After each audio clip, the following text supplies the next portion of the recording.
Good afternoon, and welcome to this afternoon's subcommittee meeting. I want to thank the gentleman from California, Mr. Barra, for serving as today's ranking member, and also I want to thank our distinguished panel of witnesses here this afternoon for joining us, and we'll get to them in just a minute. This hearing was called to examine the growing need for liquefied natural gas, LNG, in Asia and the United States' role in supplying this energy resource to the region. As Asia's economy continues to rapidly grow and its population increases, it will unquestionably drive the demand for energy ever higher. Countries in the region are looking for accessible, reliable, and cheap energy. And because of the natural gas boom here in America, the U.S. is evolving into an ideal choice to supply countries thirsty for this resource. If the U.S. chooses to become a net exporter of LNG, and it can manage to reach agreements with major consumers, it will not only strengthen our strategic alliances, but it will also aid in the recovery of the U.S. economy.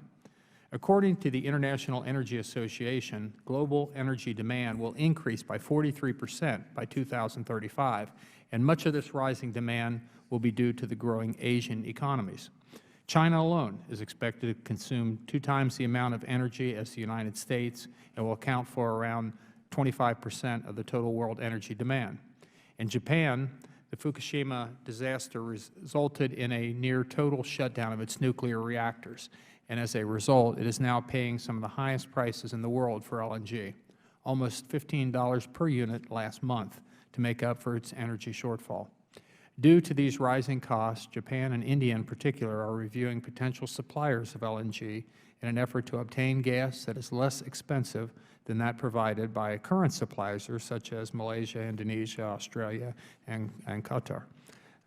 Gas which is linked to the price of oil, U.S. gas is not. It would seem to me that supplying gas that is not determined by the price of oil would be considerably beneficial for the Asian market, as well as for our U.S. suppliers. To do this, I believe it's critical that the administration increase the pace at which it is working to make U.S. LNG supplies more accessible to countries such as India and Japan, so that U.S. supplies can satisfy Asia's increasing demand. Here in the U.S., we are producing over 70 billion cubic feet of natural gas per day, and by 2017, we may produce more natural gas than we consume. Net energy imports are expected to fall to as low as 4% by 2040, and according to some experts, we could be completely energy self-sufficient even sooner. Just a few years ago, the U.S. required LNG import terminals to relieve our demand for gas. Those terminals will now function as LNG export terminals as they undergo conversions and companies build their liquefaction capabilities. We currently have a temporary export capacity of 7 billion cubic feet per day, but we have the capacity to export up to 38 billion cubic feet per day if all applications for LNG export are approved. And not surprisingly, U.S. producers are lining up to supply the global market with this abundant stock of LNG, where a large portion of these natural gas supplies will be sold to countries throughout Asia. The increase in unconventional energy production has already resulted in significant benefits for the U.S. economy. Perhaps one of the greatest impacts of this new energy abundance is the effect it has had on domestic employment. In 2012, over 2 million jobs were either directly or indirectly the result of unconventional energy production. It also has decreased the trade deficit by more than $164 billion over the last 5 years. Manufacturing has been revitalized. Many small towns and rural regions have experienced a surge in economic growth. Moreover, the thriving natural gas industry has afforded the U.S. a strong competitive global advantage, and we should encourage an American competitive edge, particularly in light of ongoing conflicts in the Middle East and Russia's recent behavior. Supporting LNG exports to Asia, the region with the greatest future energy demand, should be a crucial component of this administration's strategic rebalance towards Asia. Ensuring our allies and partners' energy security will demonstrate the U.S.'s commitment to the region. Many of my colleagues and I have insisted that the administration support the rebalance with tangible actions as opposed to thinly defined proclamations. Promoting LNG exports is a perfect way to do so. U.S. LNG also offers a safe and reliable option to countries in Asia, which may otherwise purchase gas from states that often neglect the rule of law, such as Russia and Iran. In fact, just last week, China signed a $400 billion deal to import natural gas from Russia for the next 30 years. This follows Russia's announcement that it plans to increase its presence in the Asia-Pacific markets to broaden its exports and attract investment. Now is the time for the United States to seriously consider undertaking a more significant role in Asia's energy markets. A strong and engaged U.S. economic presence in Asia will ensure that our regional allies have reliable access to the energy supply they need and will help to support our strategic interests. As I said, I think we all look forward to hearing from our distinguished witnesses this afternoon. And now I'd like to yield to Mr. Barra for 5 minutes to make an opening statement. Thank you, Chairman Chabot, and thank you to the witnesses for being here. This is an incredibly important conversation for us to have as we start to review our current positions, but then also look at future policies on U.S. energy security and LNG exports. We know that demand for LNG exports certainly is steadily rising, partly because of the necessity of coming up with more environmentally friendly fuel sources. And we know LNG produces less emissions and pollutants as compared to the oil and coal industries.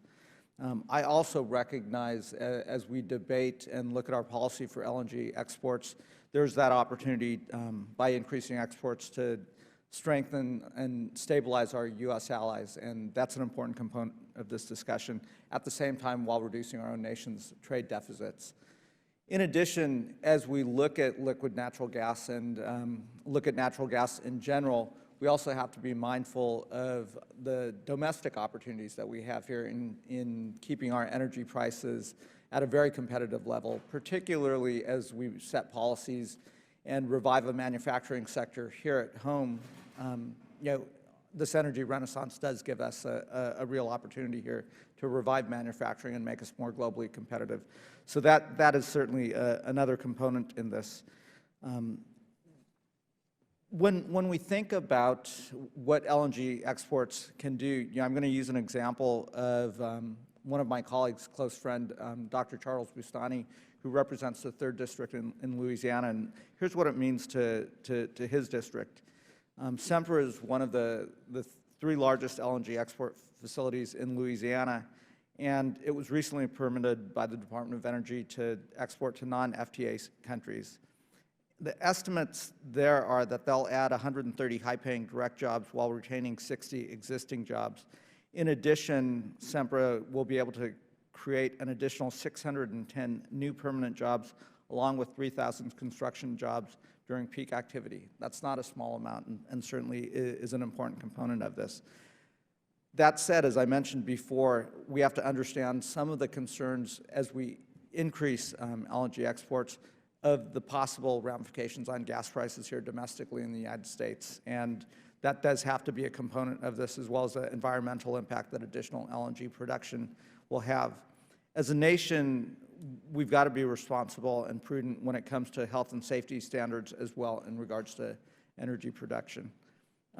I do, however, believe that we need to move towards a clean energy future that will protect the health of our families and protect our planet.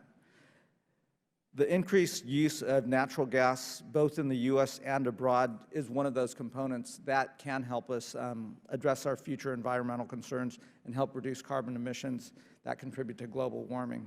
In addition, increased natural gas used will reduce the levels of other pollutants and certainly will help us reduce our reliance on coal and can help us with some of our ally countries. The path to clean energy will require a skilled labor force that works together to power a cleaner, more efficient society.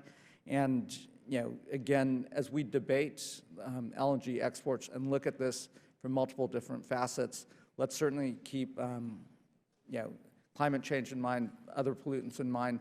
At the same time, let's make sure we're doing things strategically, both to create domestic jobs and domestic employments, both in the export phase, but then also keep manufacturing in mind. So I look forward to the testimony of our witnesses, and certainly I yield back. Thank you. Gentleman yields back. Gentleman from Pennsylvania, Mr. Perry is recognized for 1 minute to make an opening statement. Thank you, Mr. Chair, and thank you to the testifiers for being here. Over the past 3 years, just 7 of the applications to export natural gas to non-free trade agreement countries have received Department of Energy approval, while 23 are still pending. If all the approved non-FTA projects were constructed and operating, the United States would be second only behind Qatar with the most LNG export capacity. Increased natural gas exports could also put into action the Obama administration's stated foreign policy goal of a pivot to Asia. As in Europe, U.S. LNG exports have the potential to weaken the market power of incumbent LNG providers to Asia, such as Russia, by increasing the negotiating power of consumers while providing a supply that is free from politically based disruptions. Also, increased U.S. exports could provide partners in Asia and elsewhere a stable supply in the event of further violence in the Middle East. With that, I look forward to hearing the testimony, and I yield back. Gentleman yields back. The gentleman from California, Mr. Sherman, who is the ranking member of the Terrorism, Nonproliferation, and Trade Subcommittee, is recognized for a minute to make an opening statement. Mr. Chairman, I enjoyed our trip to Asia, and there's one thing I learned from Randy Weber, and that is there are 5 ports in the 14th Congressional District of Texas, and according to Randy, every one of them ought to have an LNG export facility. If we were to grant all the licenses that Randy would propose, we would raise production of natural gas in the United States, we'd raise the price of natural gas in the United States. Our manufacturers would lose the competitive advantage they have over Asian manufacturers, since they're paying about 1/3 for the natural gas that the Asian manufacturers are. The Asian manufacturers, if we exported to Asia, would see a lower cost of natural gas and would become even more ferocious competitors. From an environmental standpoint, if increased natural gas production displaces coal, that's good for global warming. I've got a lot of environmentalists who think it will simply displace conservation, that somehow everyone will live like my friend Ed Begley, if only we can stop every energy production and all energy exports. Finally, I believe in the full committee there was considerable discussion of how exporting natural gas to the Ukraine would be a way to deal with Russia. And I pointed out then, and should point out here, the Japanese and others in Asia will pay at least 50% more for that natural gas than the Ukrainians are used to paying the Russians for the natural gas. So so far I've seen no proposals to increase our U.S. taxes so that we can subsidize Ukrainian purchases of American natural gas. That being the case, I think that if we are going to be exporting natural gas, it will be within the jurisdiction of this subcommittee, and I yield back to its chairman. Thank you very much. The gentleman yields back. Gentleman from California, Mr. Rohrabacher, who is the chairman of the Europe, Eurasia, and Emerging Threats Subcommittee, is recognized for a minute to make an opening statement. Thank you very much, Mr. Chairman. Let's just get this straight. Providing natural gas, whether it's through LNG or any other way, to people who want to buy it and need it is not a hostile act towards Russia. Unfortunately, too many people are basically describing this within that framework, increasing the level of energy in the world, and increasing the productivity and the facilitating the distribution of natural gas or any other energy source is not hostile towards any one country. And in fact, it is increasing the wealth level of all people. That's why I would suggest that we should be supporting every effort to increase, whether it's liquefied natural gas, our sales to various countries, but we should also be supporting the various pipeline proposals that we see in various parts of Asia today. And we should be, of course, supporting the development of our own natural gas resources in the United States. These are all positive things, so let's not get too caught up in the strategic chess game to know that what we're really talking about is people having more energy to live better lives, whoever they are. Thank you very much, Mr. Chairman. Thank you.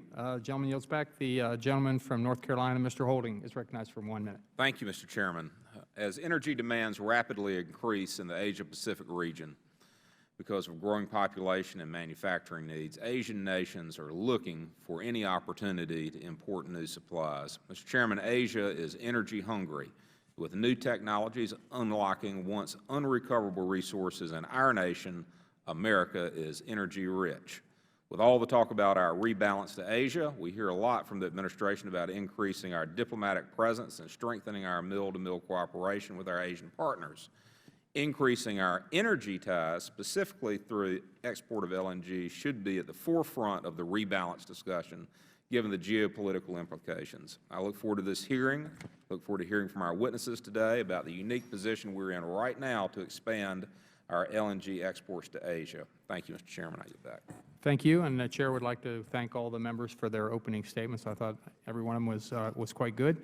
And I'd now like to introduce the panel here this afternoon. We'll begin with Mikkal E. Herberg, who is the Research Director of National Bureau of Asian Research's Energy Security Program. He is also a senior lecturer at the Graduate School of International Relations and Pacific Studies, University of California, San Diego. Previously, Mr. Herberg spent 20 years in the oil industry in strategic planning roles for ARCO, where he was Director for Global Energy and Economics.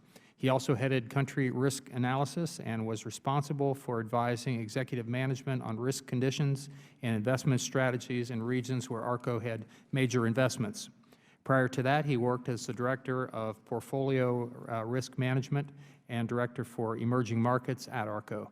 Mr. Herberg writes and speaks extensively on Asian energy issues to the energy industry, governments, and major research institutions globally, and we welcome you here this afternoon.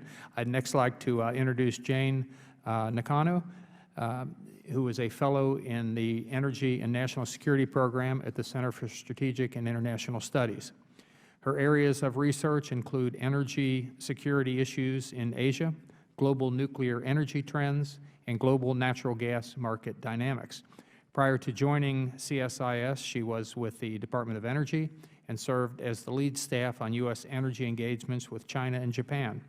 She was responsible for coordinating Department of Energy engagement in Asia, and she has worked extensively with China, Japan, Indonesia, North Korea, and the Asia-Pacific Economic Cooperation. Previously, she served at the U.S. Embassy in Tokyo as Special Assistant to the Energy Attaché. Ms. Nakano holds a bachelor's degree from Georgetown University School of Foreign Service and a master's degree from Columbia University School of International and Public Affairs, and we welcome you here this afternoon. And finally, we have Diane Leopold, who served as president of Dominion Energy since January of this year. Previously, she held management roles in several business units. Most recently, she worked as Senior Vice President of Business Development and Generation Construction and Senior Vice President of Dominion Transmission. Prior to her work with Dominion, she's held several engineering positions at Potomac Electric Power Company. Ms. Leopold sits as a Vice President of the Board of Trustees of the Virginia Commonwealth University Foundation and is also a member of the Board of Directors of the Interstate Natural Gas Association of America. She received her bachelor's degree in mechanical and electrical engineering from the University of Sussex and a master's degree in electrical engineering from George Washington University. She also holds an MBA from Virginia Commonwealth University. We welcome you here this afternoon, Ms. Leopold. I'm sure that the witnesses are probably familiar with our 5-minute rule. Each of you will have 5 minutes to testify. A yellow light should come on when you've got about a minute to wrap up. When the red light comes on, if you could wrap up as quickly as possible, we would greatly appreciate it. And Mr. Herberg, you're recognized for 5 minutes. Thank you, Chairman Chabot, Ranking Member Barras, distinguished members of the subcommittee. Thank you for inviting me to share my views on prospects for U.S. LNG supplies to Asia.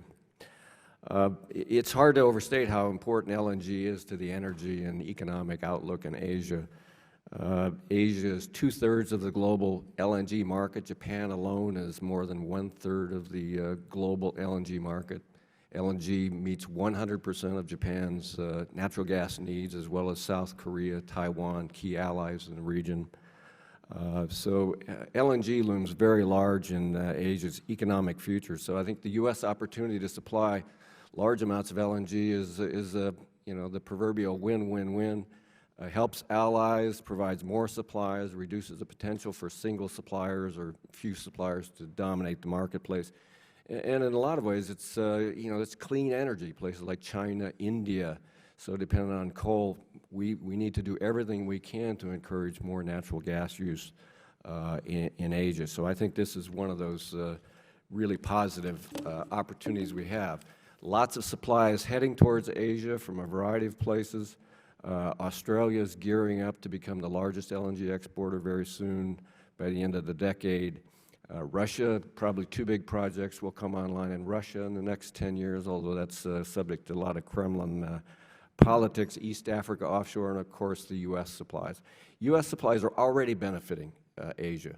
There were huge projects coming online from Qatar in 2009, 10, and 11 that were destined for the U.S. market, which we thought was going to be a large LNG importer. Well, that gas not coming here was available to meet Japan's increased needs in the wake of the Fukushima crisis. Otherwise, Japan's problem and Asia's LNG problem would have been much, much worse than it turned out to be. So we're already benefiting the region.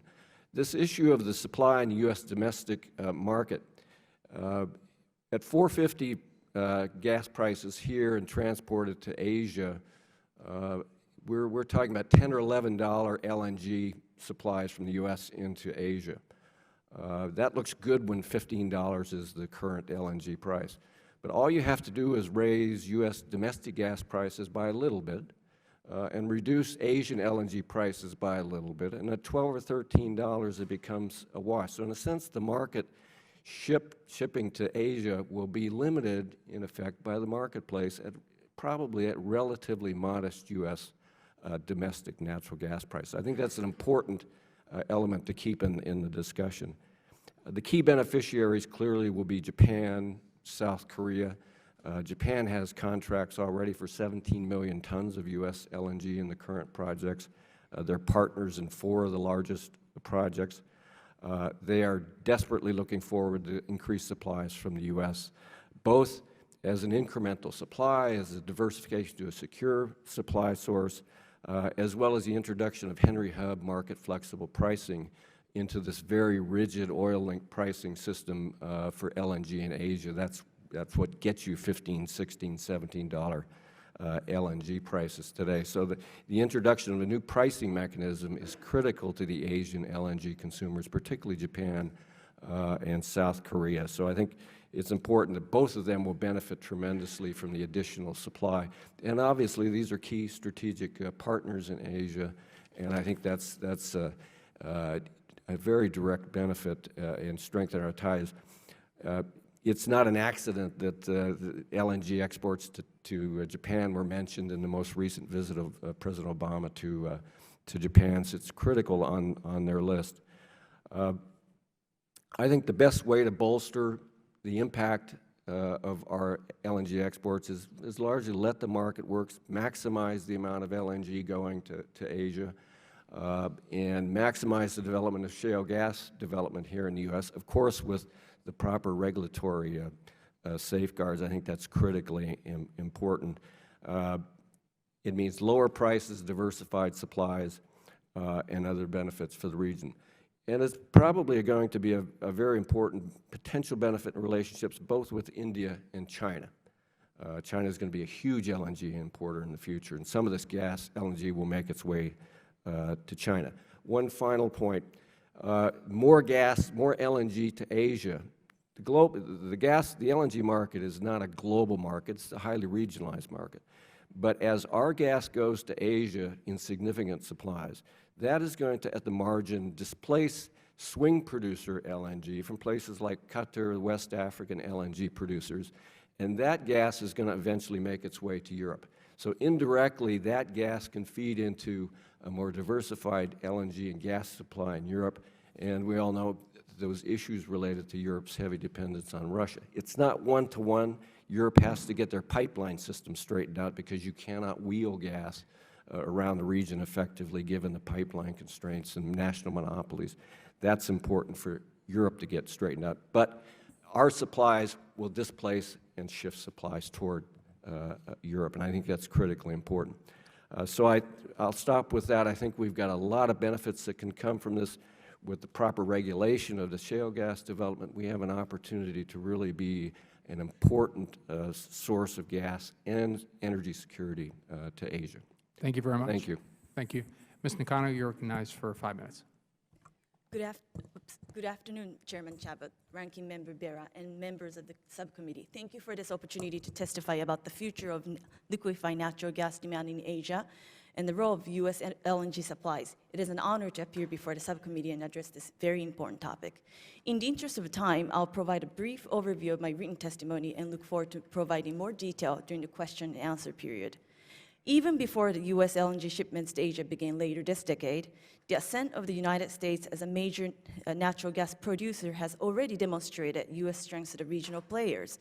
For example, during the supply uncertainty after the Fukushima nuclear crisis, the Persian Gulf's gas supplies, once destined for the United States, prevented a serious supply shortage in Asia. Also, by delivering a range of macroeconomic benefits, the robust development of shale gas together with tight oil has dampened the United States in decline narrative that emerged after the economic recession of 2008, especially in China. Moreover, the U.S. new energy posture is starting to diffuse the geopolitical undertone in Japan's energy relationship with Russia. The most likely U.S. bilateral relationship to benefit from U.S. LNG supplies is, in my judgment, U.S.-Japan.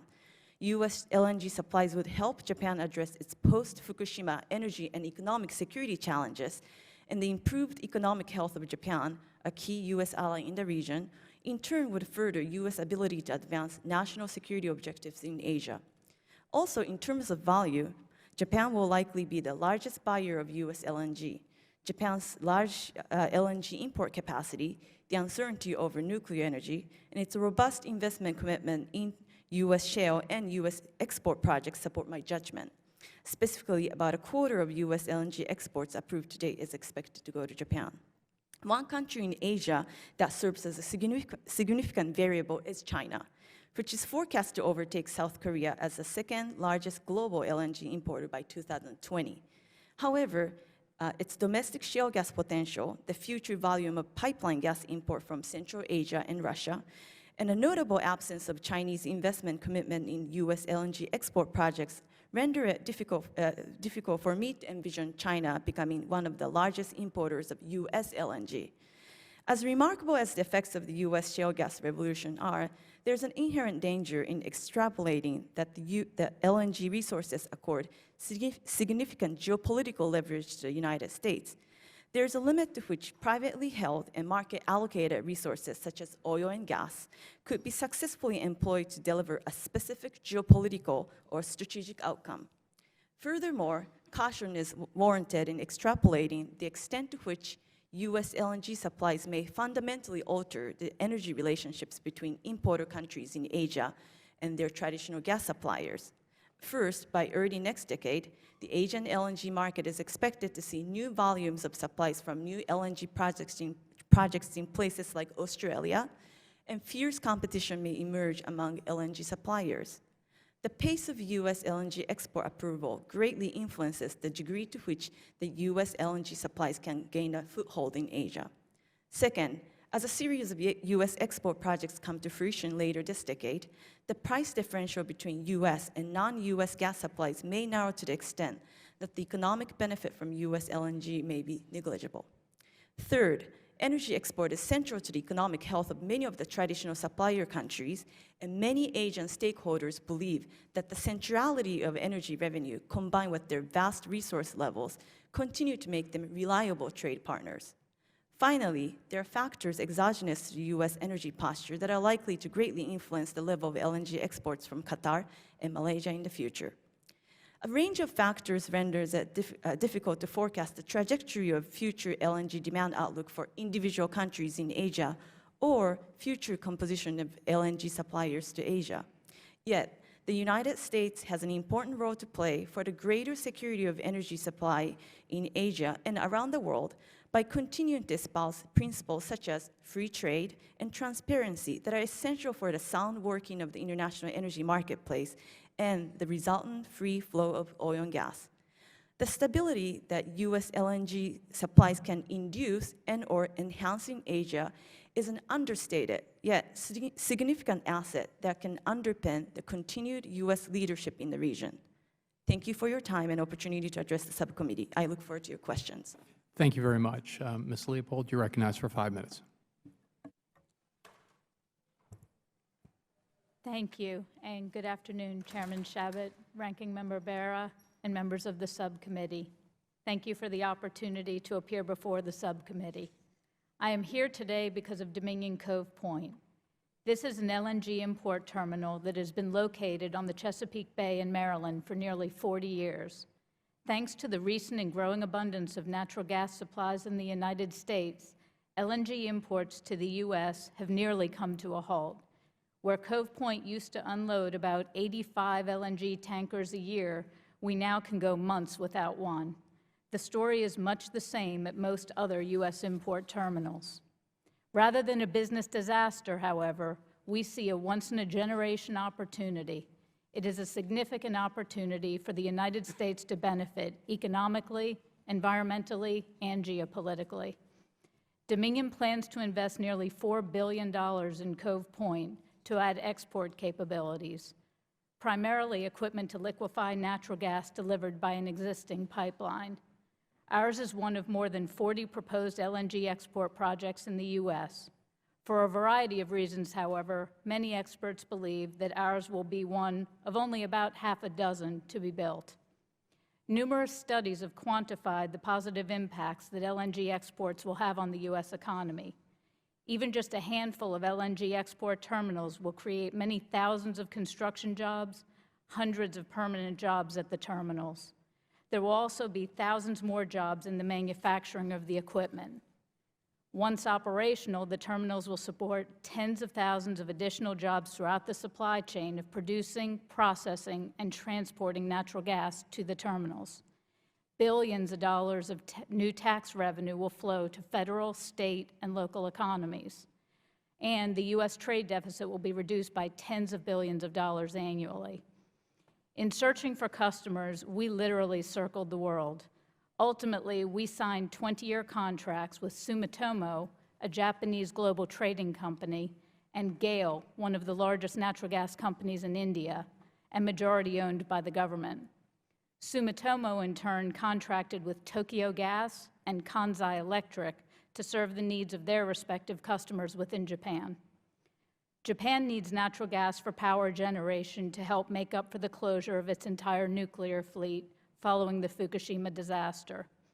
India, the fifth largest importer of LNG, needs it largely for power generation, often supplanting coal, and to support the country's rapidly growing economy. Given the global competition to support these markets, it is unlikely the U.S. will be able to supply the lion's share of LNG demand for India or Japan. Our facility will only produce a sliver of global demand. But that was fine with our business partners. What both customers told us was that they wanted a stable, secure, reliable source of LNG as an important part of their portfolio.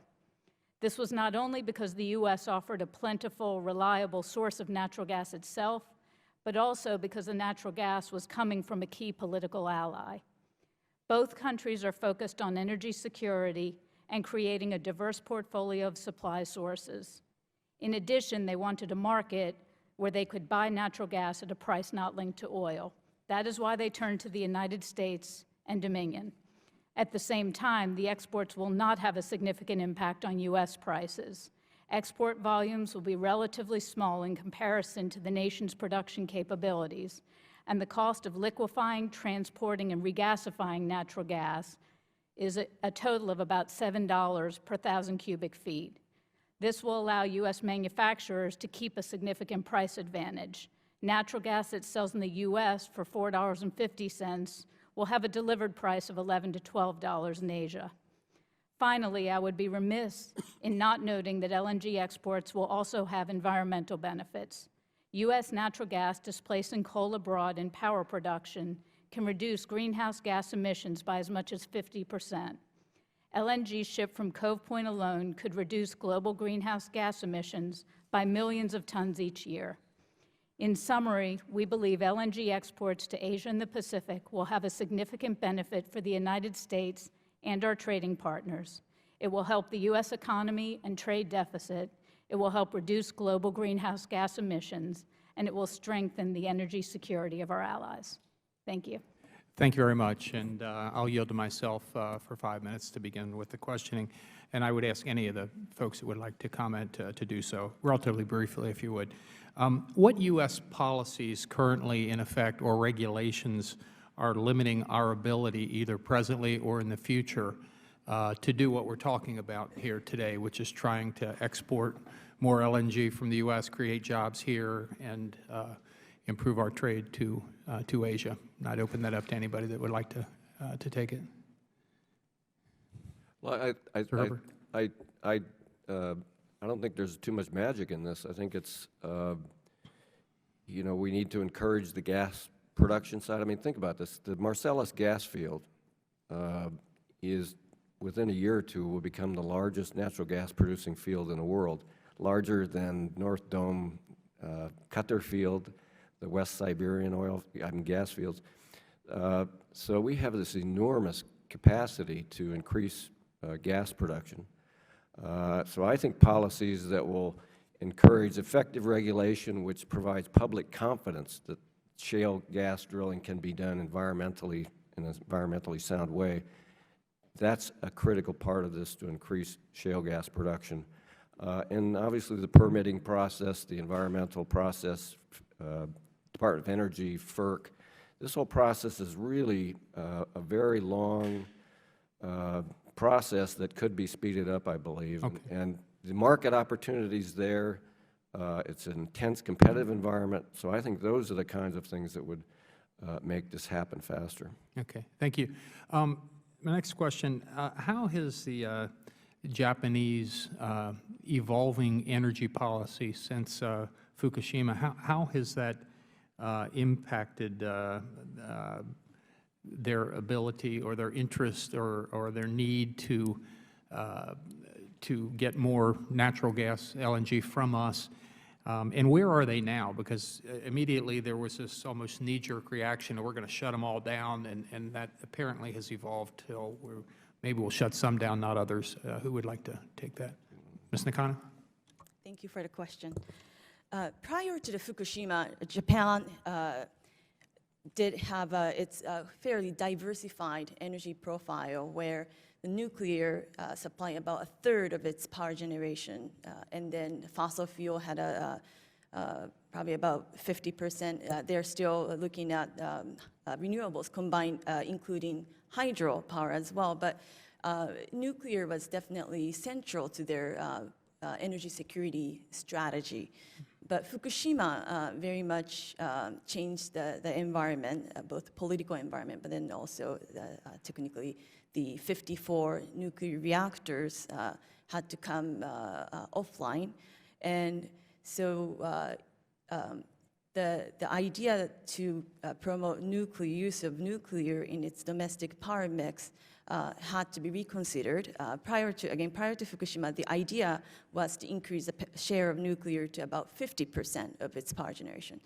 But so following Fukushima, the Japanese turned to cheaper sources of natural gas, but particularly U.S. They do have a long-standing business relationship with countries such as Qatar, Australia, and also Russia supplies about 10% of their import needs.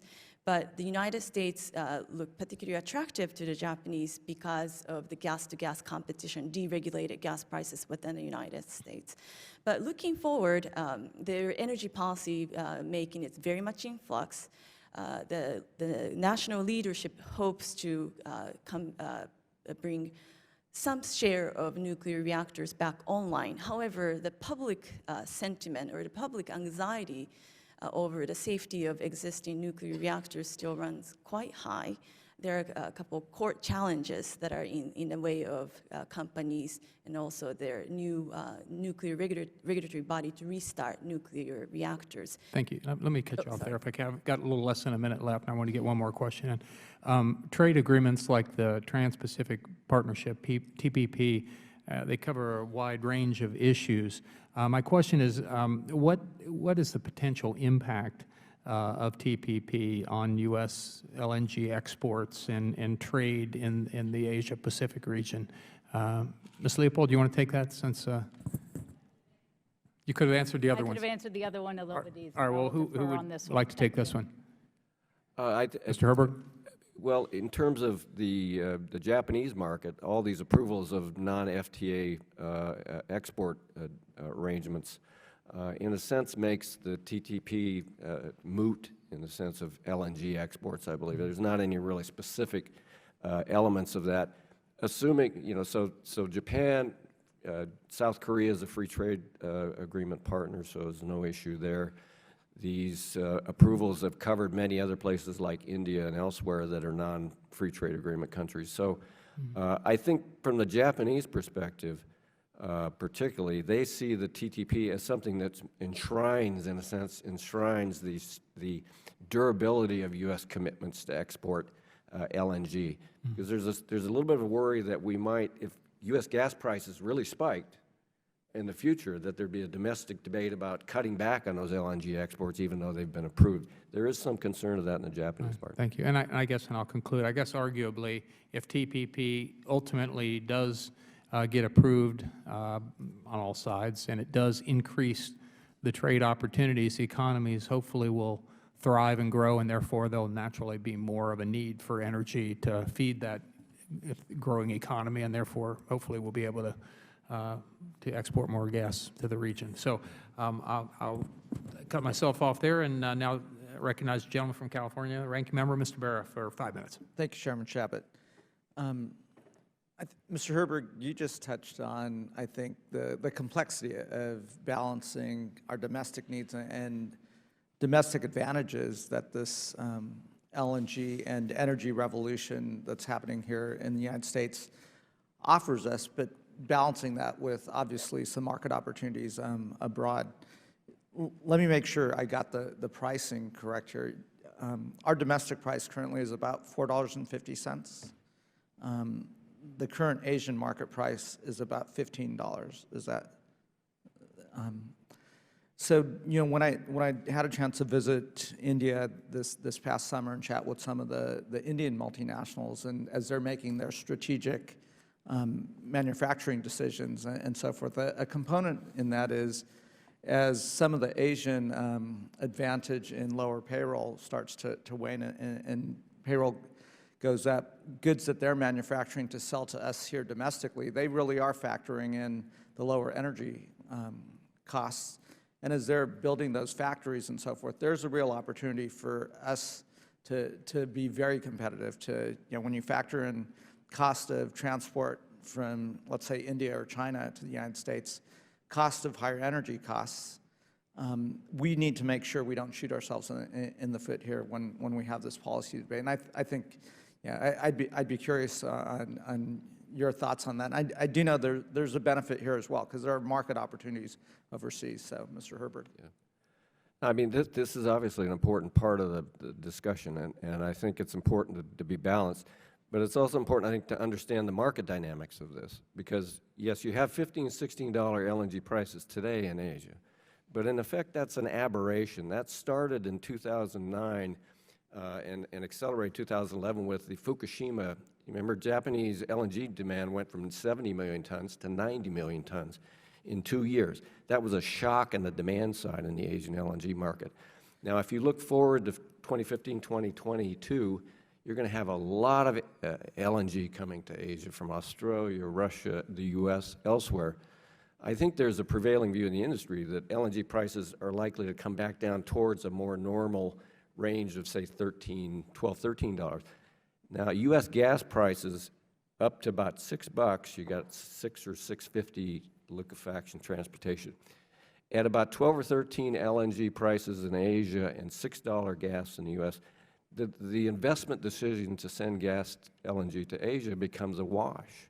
So in effect, it's partly self-limiting, and you know, $6 gas here is not as good as $4.50 gas, right. But I think it's still wildly cheap on a global competitive basis. And so I think the market dynamics are important to understand here.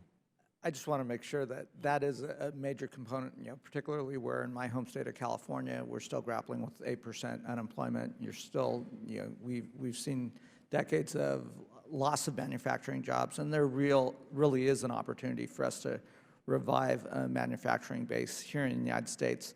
Certainly, again, we don't want to lose the market opportunities overseas as well, and there's certainly with our allies, we certainly want to help support them, but at the same time, we don't want to sacrifice this competitive advantage. Ms. Leopold, did you want to add?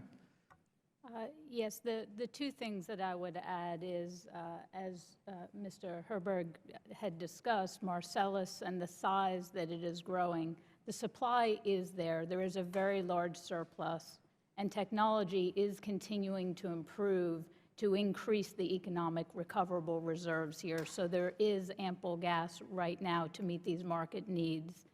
And I will echo that the international market is somewhat self-limiting. There is a lot of international competition to meet these LNG supplies, such as Australia and others, that at a certain natural gas price, the competitive advantage of having the 450 gas goes away if the natural gas prices go up too much, and they will look elsewhere. Well, let's stick with this line of, let's say prices in Asia normalize and come down to the 12 or 13%. If I'm sitting at my natural gas company here domestically, there's going to be overwhelming pressure to say, I can sell here domestically at $6 or to Asian markets at $13. We do have to be very conscious that that is going to be a very compelling drive, that we don't want to sacrifice this real potential to revive a manufacturing base here in America. So I'll just inject that into the conversation. Thank you. Can I just make one quick comment? I've told my friends in Japan very often, Henry Hub U.S. flexible pricing is no guarantee of low LNG prices because, there's the U.S. market issue. But even with that, in a sense, we would be wildly competitive even in that scenario. You can't go below 12 or 13 in Asia because you can't get it. Nobody can really deliver it in there for less than that, given that huge transportation issue. And Europe is stuck at $9 or $10. So we're still going to have a huge competitive advantage, I think, in what you can call a worst case. Gentleman's time has expired. Gentleman from Pennsylvania, Mr. Perry, is recognized for 5 minutes. Thank you, Mr. Chairman. I'll start out with Mr. Herberg and your comments regarding Marcellus Shale. Been from Pennsylvania, all know, not from shale country, but still very interested. One of the, we have a governor's race going on, and one of the candidates that's running for governor has proposed an extraction tax. Now, Pennsylvania currently does not have an extraction tax. They've got an impact fee associated with the drilling and the production pipelines, et cetera.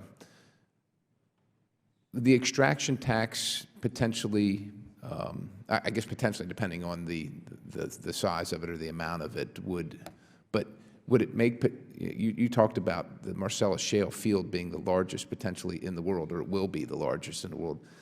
It's not going to change the fact that the size is there, but is that extraction tax going to be a deterrent to development in Pennsylvania? I don't know, the scale that they're talking about for that, so I don't want to get myself in trouble. Any incremental, a load on the total capital costs and operating costs of a project is going to affect some of the drilling. I think it all depends on the scale of that.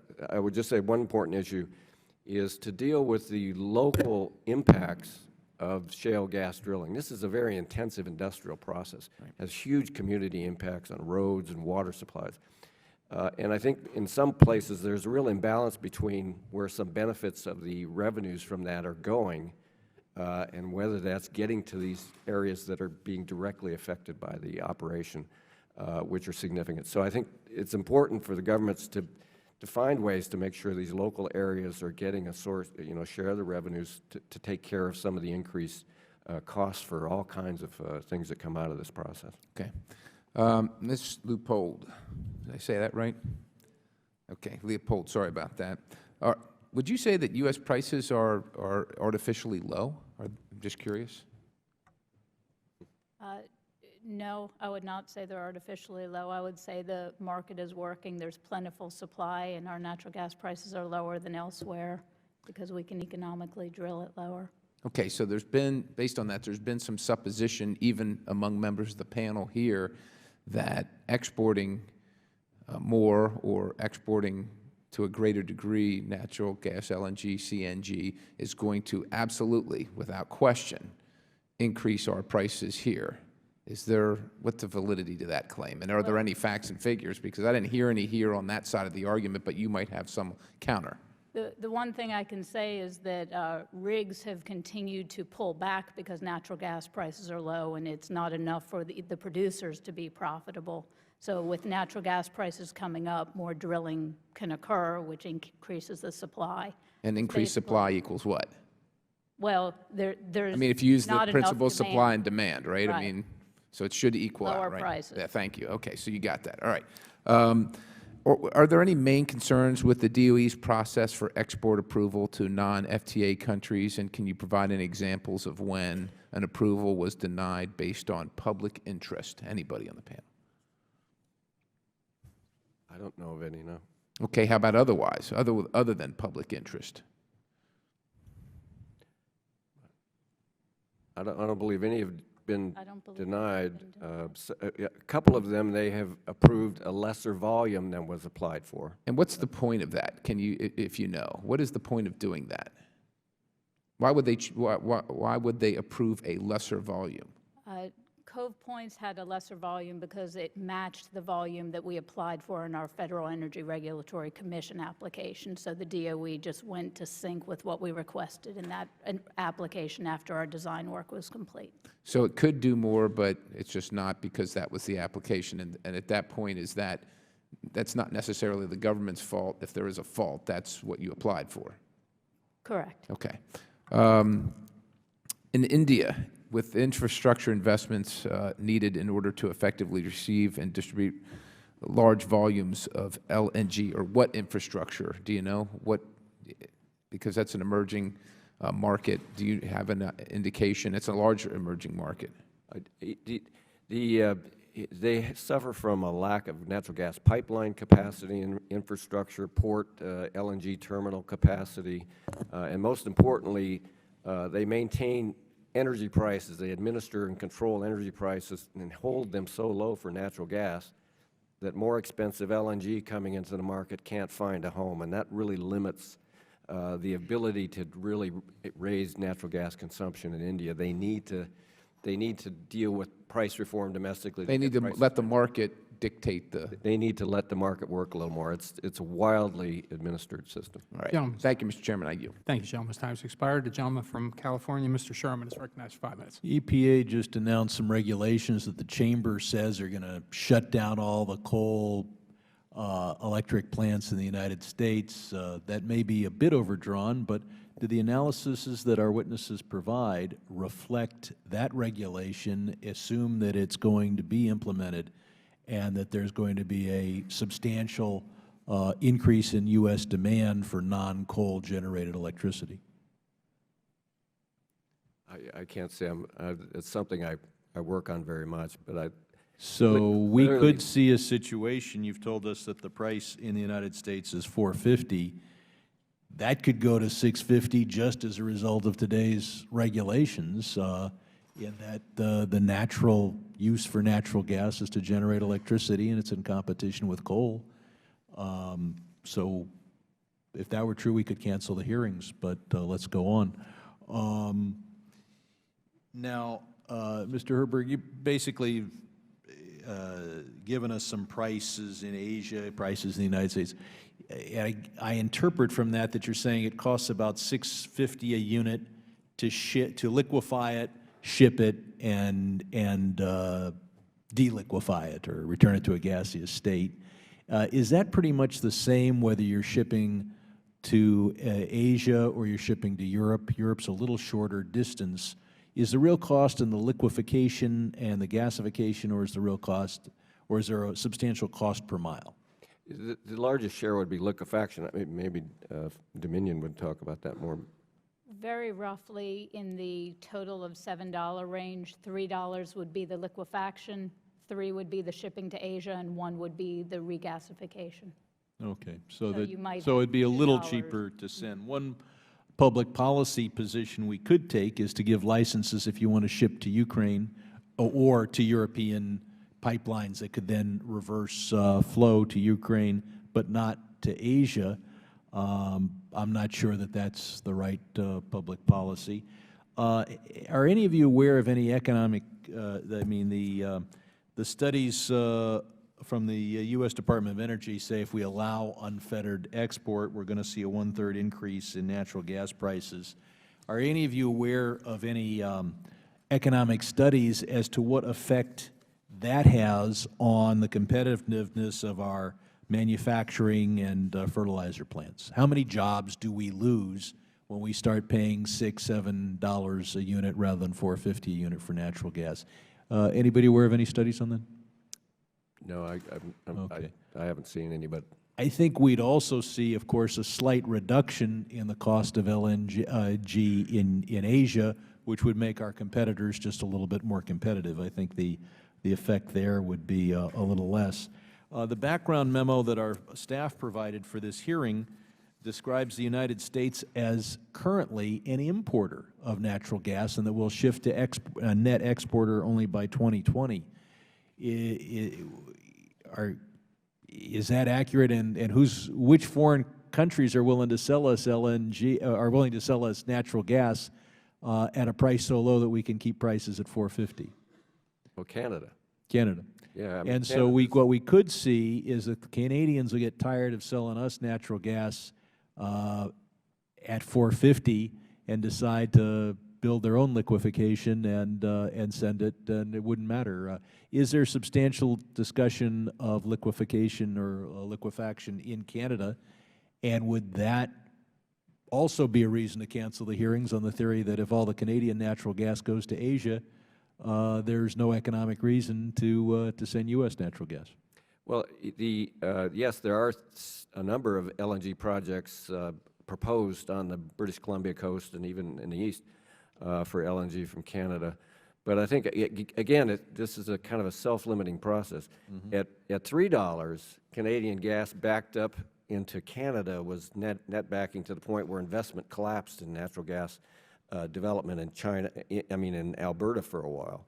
But at $4.50, the incentives start working back. But they're seeing their market basically absorbed by this huge expansion in U.S. production. So yes, they have to look elsewhere for long-term future markets. But again, if the U.S. price rises, then that's going to pull Canadian gas in, and this is a huge system they've built. So it's partly market self-limiting. I think I would support export if I knew that that would get us more jobs in the energy industry than it would cost us in those industries that use the comparatively cheap natural gas that's being used in manufacturing and fertilizer production. And Mr. Chairman, in spite of all those comments about canceling hearings, I'm very glad you're having this hearing, and I yield back. I'm glad we have your approval. Thank you. The gentleman from California now is recognized for 5 minutes, Mr. Rohrabacher. How much of natural gas is used to produce fertilizer? Do we know? We don't. Oh, my gosh. Is it a substantial amount of natural gas is used to produce fertilizer? Yeah, But we do know a substantial amount of fertilizer is used to produce natural gas. I mean, you can't have fertilizer without natural gas, right? Or can you? Unless you got a lot of horses and cows around. Then that's another kind of gas. well, the bulk of use is power generation, industrial, petrochemicals, feedstocks is where most gas goes, industrial use, boilers. So it's not a huge portion would be fertilizer, but I couldn't give How you much of natural gas then goes to just energy, like electricity production? That would be the bulk of it. I mean, that would be the largest share. And even industrial processes, you're doing heat, using gas for heat generation, plant operation, things like that. That's energy indirectly. So large share, but I don't have the numbers in front of me. Yeah, I'd sure like to know some of those statistics. Also, natural gas, someone told me that you now can turn natural gas into diesel fuel? Yes. What's the cost of that? Very high, relatively. They're doing that kind of thing in Qatar because they have an enormous surplus of natural gas, gas to liquids, you call it. Right. Shell has a project, Malaysia has a project, but it's a pretty expensive thing. It produces very clean diesel and gasoline, but at a very, very high cost relative to today's kind of price. I was just notified a few weeks ago about a business that was going to try to capture the flare-off gas in North Dakota and would then use it to produce diesel gas. Do you think that maybe that would be economically viable? In small kind of niche areas, see, you have a huge bunch of gas being produced in North Dakota that there's no pipeline capacity, takeaway capacity for it, so it gets flared. So if it's zero value gas, essentially, because it's going to be flared, you can make sense out of that economically to produce diesel or products. Okay. Even though at a normal kind of process where you're paying a market price for natural gas, it wouldn't make sense. Okay. How much natural gas is Australia producing? They're exporting about 25 million tons a year of LNG from the Northwest Shelf, mainly Northwest Shelf project. How much are they producing? Do we know how much natural gas they're actually producing?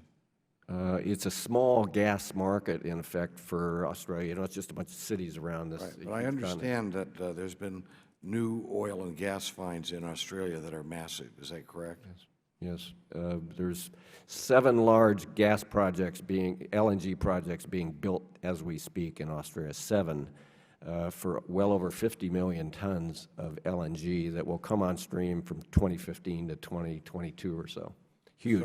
So we're talking about huge new things in the United States, but also our friends there at the South in Australia will become a major new force on the market and making all these calculations. Absolutely. And I also understand that in Australia that they have discovered some kind of a great water source underneath the ocean. Is that correct? So anyway, I was reading some scientific journals where apparently there has been underneath their ocean, they have found a freshwater ocean. But you don't know anything about that. No. Well, let me just say that fertilizer, and we have all of these products, and as I stated in my opening remarks, we're talking about the amount of wealth that exists in the world, and we should applaud the increase in wealth and applaud anything that would facilitate the distribution of wealth in a more efficient way, because this is what will hopefully uplift the human condition.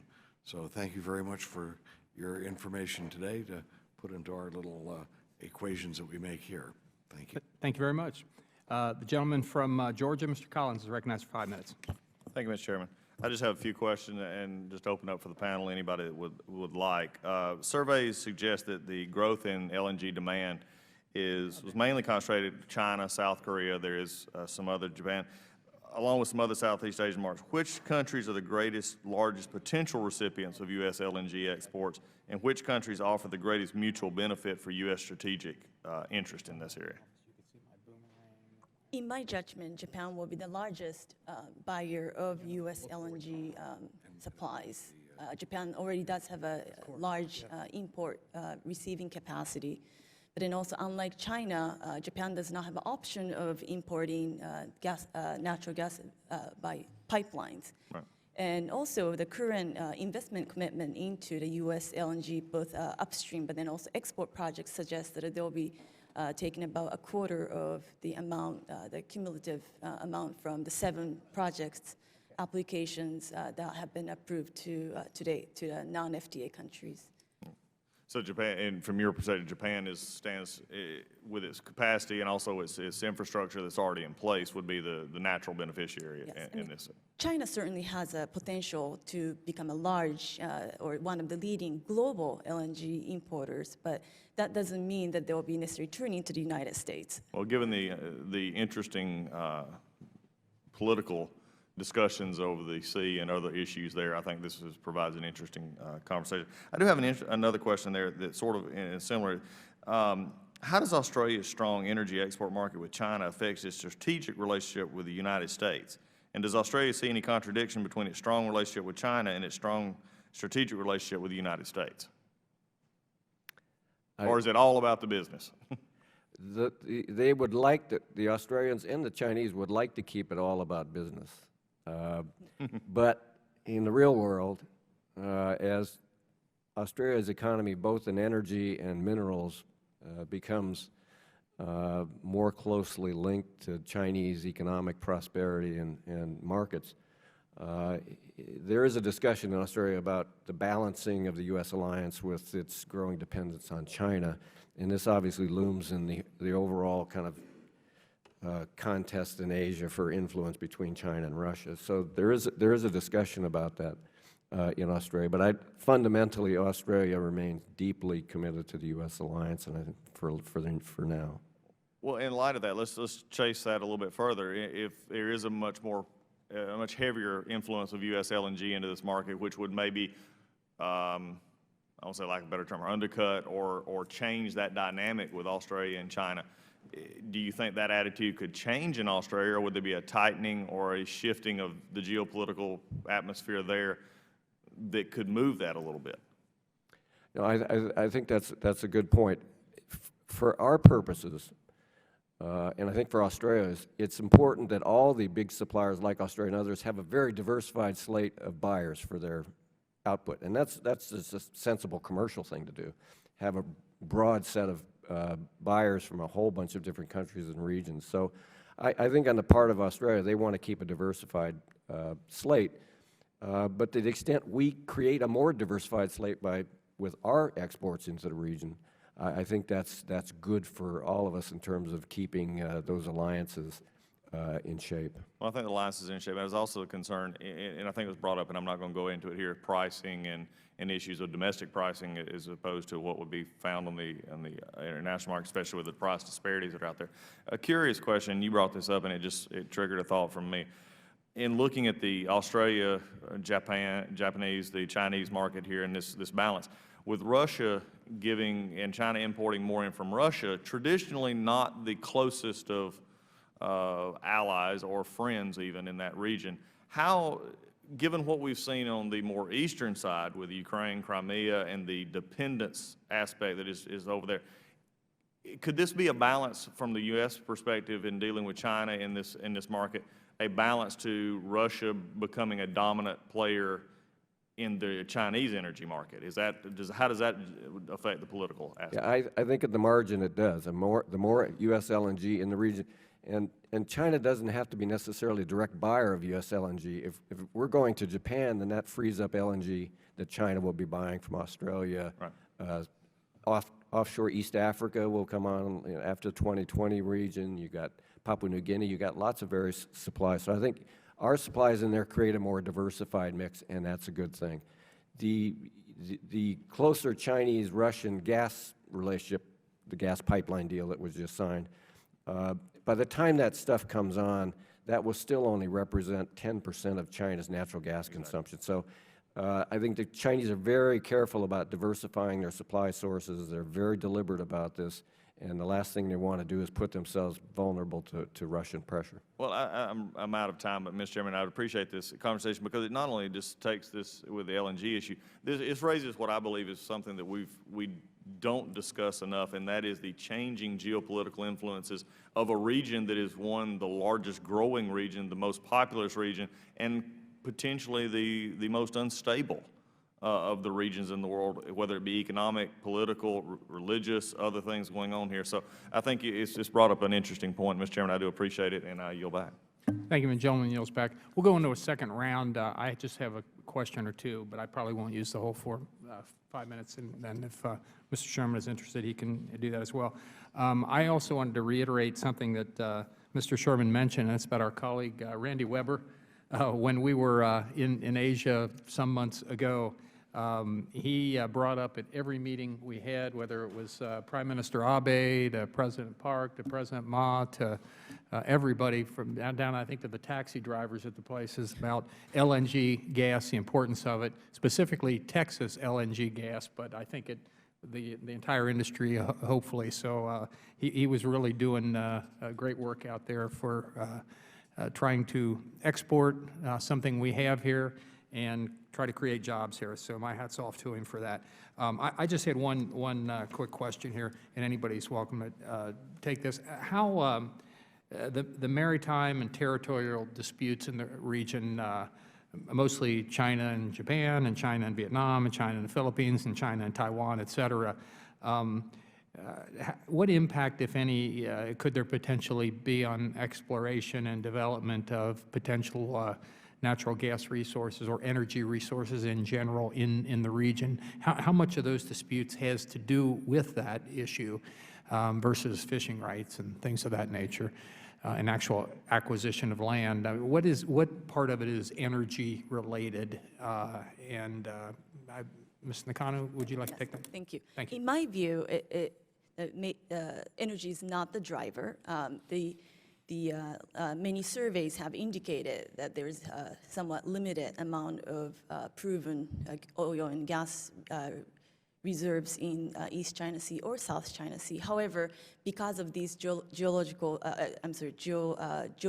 tensions, there has not been really satisfactory amount of surveys to be done. So it's a bit of a sort of a horse in the cart issue. But I think that the prominence or the importance of places such as South China Sea is really that it's where about half of global LNG transits. So it will remain to be important, but as far as for the production of resources that may or may not be there, that's something that I do not think is the main reason where there's a tension among the countries in that region. Okay, let me interpret that if I can, or correct me if I'm wrong. You're saying, in your view, it's not the principal reason, but since the tensions have prevented a lot of the exploration from taking place, they really don't know how much is there, and it might potentially be a big deal, but we don't really know that at this time. But there may be other things that are driving the instability more than that right now. Yes, correct. Is that correct? And if I may add quickly that, from my understanding, there are some technical challenges to exploring the oil and gas resources there, or doing a survey, because I understand there is a submarine valleys and also fairly strong currents. So there are also sort of a technical and sort of geological challenges associated with the sort of further survey there. Okay, thank you. I'll yield back my time. If the gentleman from California has any questions, you're recognized. Okay, South Korea has the Chorus Agreement, and so you don't have the same approval process that we would to export natural gas to Japan. Is natural gas cheaper, or is it expected to be cheaper over the next several years in South Korea than in Japan?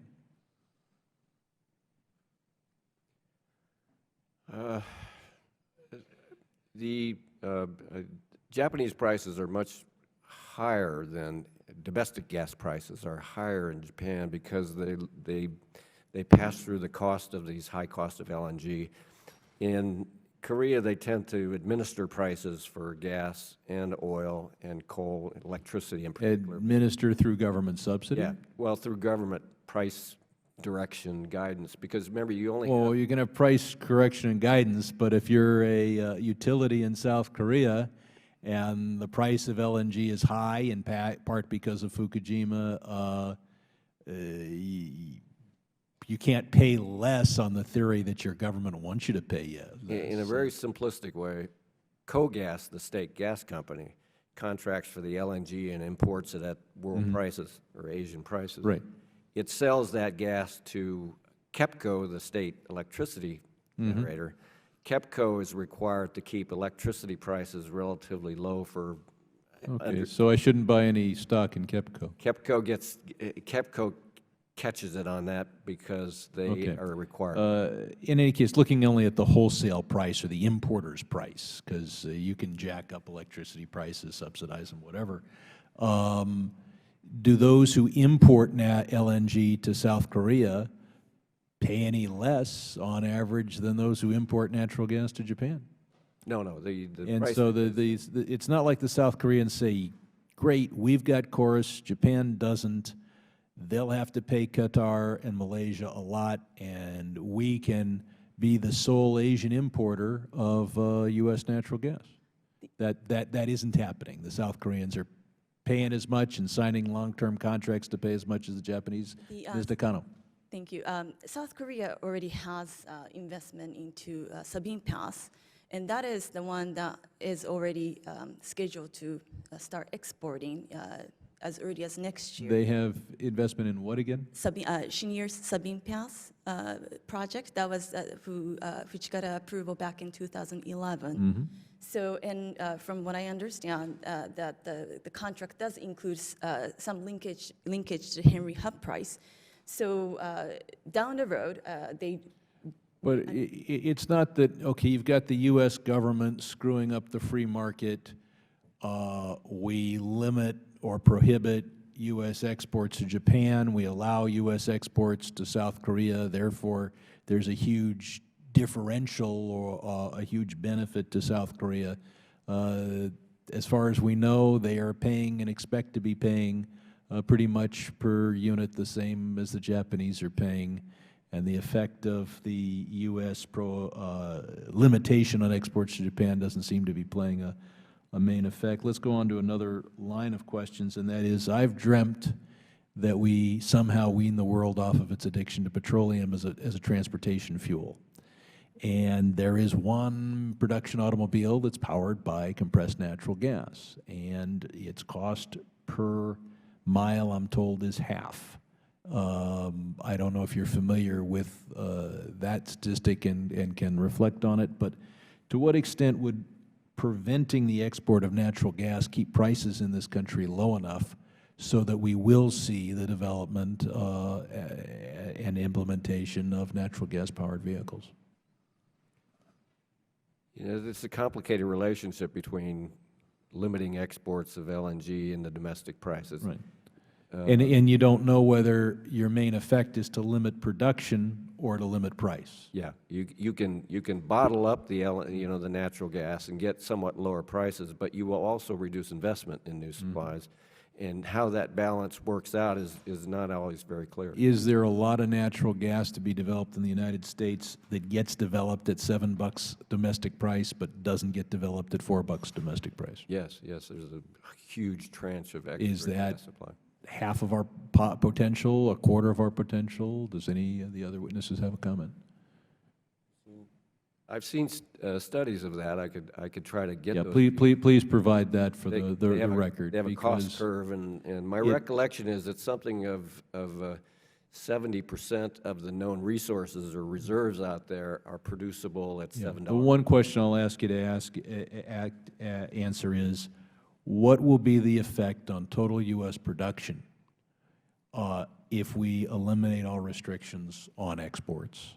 I believe you've already estimated the price change would be from around $4.50 to $6.50, but if you can refine that, and I'm going to ask the other witnesses to also provide answers to the record to that to the extent you can be helpful, and I'm going to yield back. And all the witnesses are nodding their affirmative response. So we thank the gentleman. The gentleman's time has expired. We want to thank all the witnesses here this afternoon for testifying. Members will have 5 days to supplement their statements or submit questions. And if there's no further business to come before the committee, we're adjourned. Thank you.